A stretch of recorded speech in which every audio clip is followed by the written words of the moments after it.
John and Kendra Smiley are joining us on the couches this morning with a little parenting advice. Good morning. Good morning. All right, let's get straight to today's question.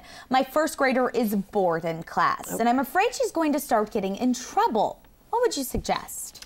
Well, that happens a lot towards the end of the year, and especially, I don't want to blame Katie, but with this warm weather. Oh, yeah. It really does. Kids are ready. Isn't it time that we should be having summer vacation? Well, no. And it's great that this mom is being proactive. That's very important because it's good for parent and teacher to work together. So the first thing I think that we'd recommend is for mom to see if she can set up a conference with this teacher, kind of explain the situation, and while she does, make sure she acknowledges the fact that being a school teacher, as both of us were at one point in our lives, that's not an easy job. No. To keep all those kids, excited about learning and corralled. So acknowledge that, and then maybe suggest there's something the teacher could do that wouldn't be necessarily more work for her, but maybe give a little more work or more activity work to that student who might be bored. It's really important. It's one thing that really can help, and I say this as a former teacher, is parents to get involved.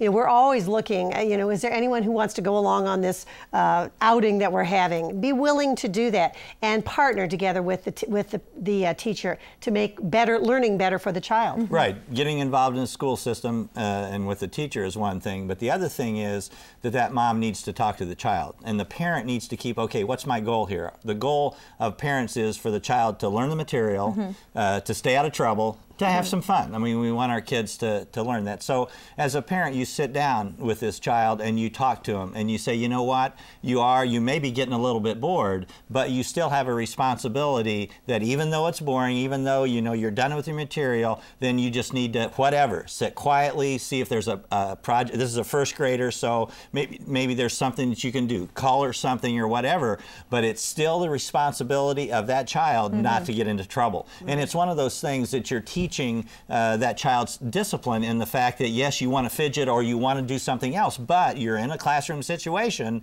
and so you need to start learning how to, whatever it is, sit and quote, not get into trouble. Right. And that's a decision that first grader is making. And so that parent must, it's all the responsibility is not on the teacher. Right. A great deal of it is, but there is also a lot of responsibility on this first grader. And parents should be, can a first grader sit there and not get into trouble? Yes, they can. They obviously make a choice whether they want to get into trouble or not. So it works both ways. All right, great advice as always.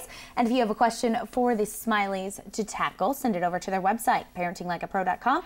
And if we answer it here on the show, you'll get a free copy of one of their books. Thanks so much. Thank you.